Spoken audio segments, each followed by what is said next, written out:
kami hormati Bapak Camat, Bapak Kapolsek, Polsek Jajaran, narasumber, Bapak-bapak dan Ibu-ibu yang hadir pada siang hari ini. Pada siang hari ini kita berdiskusi tentang narkoba. Dalam diskusi ini tentu ada dua hal yang kita bicarakan. Yang pertama adalah tentang peredaran di wilayah kita. Tentu ini gawenya Pak Kapolsek, Pak Camat.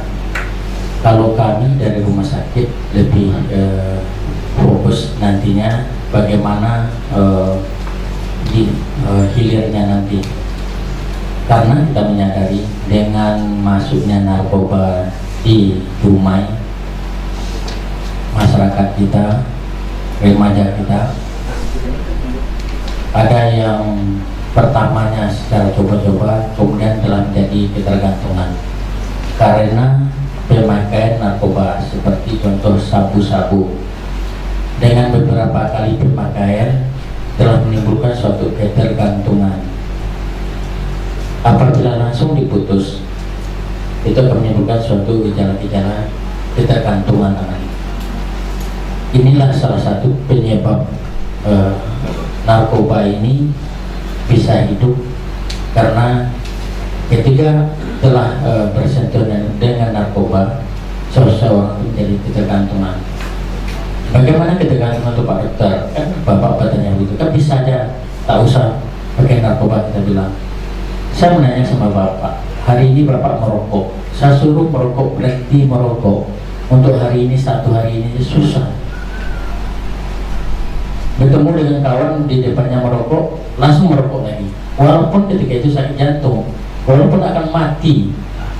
Ini real.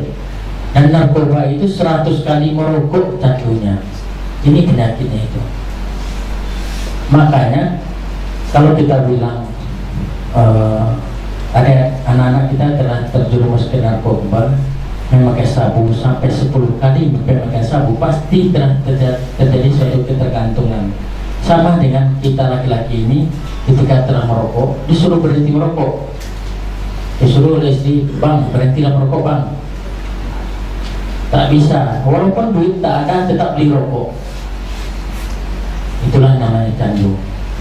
Nah, ketika seseorang telah memakai narkoba, ada steknya, baru beberapa kali dan telah biasa memakai.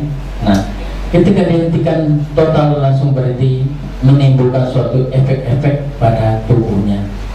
Maka disinilah peran kami dari rumah sakit akan mengobati, memberikan obat semacam sejenis yang bersama dengan narkoba untuk melakukan, untuk menghentikannya harus secara terangsur. Ini konsepnya. Dan merekrut orang dengan cara begitu, dikasihnya pray 1, 2, 3, 4 kali pray, kelima mulai bayar separuh, selanjutnya mulai harus dibayar. Kalau udah ketergantung, gimana pun caranya anaknya akan mencari narkoba itu, walaupun mencuri segala macam. Itu yang terjadi di masyarakat seperti ini. Jadi jaringan narkoba itu seperti itu. Pertama kasih pray dulu, ayo kita minum, ayo kita minum, 1, 2, 3. Sudah lengket di badannya, sudah ada di badannya narkoba, sudah mulai candu, maka di sini sulit untuk lepas. Cara lepasnya bagaimana? Harus betul-betul dengan komitmen. Komitmen gimana? Ibarat bapak-bapak di bulan puasa, hari ini Ramadan tidak boleh merokok. Ketika itulah bapak tidak merokok hari itu, karena menyatakan hari ini puasa. Tetapi setelah berbuka gimana? Merokok lagi. Tak tahan seorang laki-laki kalau udah pernah merokok, berhenti langsung merokok. Katanya lemas segala macam.